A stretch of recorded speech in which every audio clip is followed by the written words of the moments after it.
સમાચાર સુરતથી, જ્યાં ધારાસભ્ય પ્રવીણ ઘોઘારીની મુશ્કેલી વધી છે। ધારાસભ્ય પ્રવીણ ઘોઘારી સામે સી સમરી દાખલ કરાઈ। ધારાસભ્ય સામે વધુ તપાસની માંગણીને કોર્ટે લીલી ઝંડી આપી છે। ઘોડાદરાની જમીન પચાવવા બોગસ સહી કરી બોગસ પાવર બનાવાયો હતો। સીઆઈડી ક્રાઇમે ધારાસભ્ય વિરુદ્ધ દાખલ કરેલી સી સમરી સામે આવી। મૂળ ફરિયાદીએ ધારાસભ્ય વિરુદ્ધ કરેલી પ્રોટેસ્ટ અરજી સુરત કોર્ટે મંજૂર કરી છે। કોર્ટે ધારાસભ્ય પ્રવીણ ઘોઘારી સામે વધુ તપાસ કરવા આદેશ કર્યો। ઘોડાદરાની બ્લોક નંબર 139 વાળી જમીનમાં આરોપી દ્વારા કૌભાંડ કરાયો। અલગ અલગ એફિડેવિટના આધારે વર્ષ 2001 બાદ જમીન પચાવી પાડી હતી। આરોપી દ્વારા જમીનમાં ખોડિયારનગર 1 અને 2 નું આયોજન કરાયું હતું। વર્ષ 2005માં 3 બ્લોકની જગ્યાના ખેડૂતો દ્વારા પોલીસ ફરિયાદ નોંધાઈ હતી। સમગ્ર મામલે અત્યાર સુધીમાં 14 આરોપી સામે ગુનો નોંધાયો હતો। આજ અંગે જાણકારી આપશે સંવાદદાતા રાકેશ ફોનલાઈન પર જોડાઈ ગયા છે।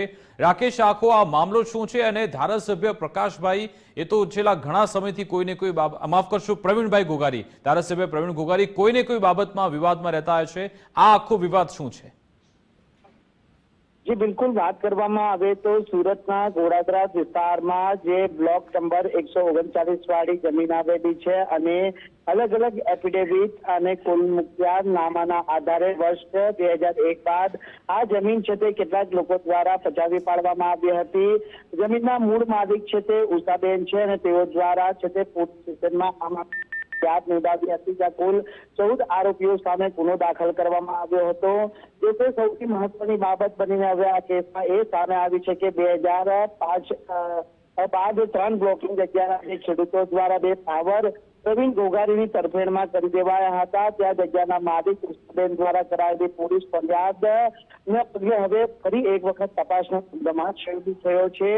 ધારાસભ્ય પ્રવીણ ઘોઘારી સામે સીઆઈડી ક્રાઇમ દ્વારા સી સમરી દાખલ કરવામાં આવી હતી। તેમાં ધારાસભ્ય સામે વધુ તપાસની માંગણીને કોર્ટની લીલી ઝંડી આપવામાં આવી છે। ઘોડાદરામાં આવેલી કરોડોની જમીન પચાવી પાડવા બોગસ સહીઓ કરી બોગસ પાવર બનાવાયો હોવાના આક્ષેપ સાથેની આ ફરિયાદ નોંધાઈ હતી। ત્યારે સીઆઈડી ક્રાઇમે ધારાસભ્ય સામે દાખલ કરેલી સી સમરી સામે મૂળ ફરિયાદી એટલે કે ઉષાબેન દ્વારા પ્રોટેસ્ટ અરજી સુરત કામદાર કોર્ટમાં કરવામાં આવી હતી અને કોર્ટે પ્રવીણ ઘોઘારી સામે વધુ તપાસ કરવાના આદેશ આપ્યા છે। એટલે જે પ્રમાણે સીઆઈડી ક્રાઇમ દ્વારા જે સી સમરી દાખલ કરવામાં આવી હતી તેમાં ગુનો બનતો નથી તેમ કહી અને આ પ્રવીણ ઘોઘારીને ક્લીન ચીટ આપી દેવામાં આવી હતી અને તે જ કારણ છે કે ફરિયાદી દ્વારા પ્રોટેસ્ટ અરજી છે તે સુરત કામદાર કોર્ટમાં કરાઈ હતી અને જે પોલીસે યોગ્ય અને ઢીલી તપાસ કરી હોવાના આક્ષેપ જે મૂળ ફરિયાદી દ્વારા કરાયા હતા। ત્યારે હવે કોર્ટે જ્યારે વધુ તપાસના આદેશ આપ્યા છે ત્યારે સ્વાભાવિક છે કે કરજ વિધાનસભાના ભાજપના ધારાસભ્ય પ્રવીણ ઘોઘારીની ક્યાંક મુશ્કેલી વધી શકે તેવી શક્યતાઓને અહીં નકારી શકાય તેમ નથી। જી બિલકુલ, આભાર તમામ જાણકારી આપવા બદલ।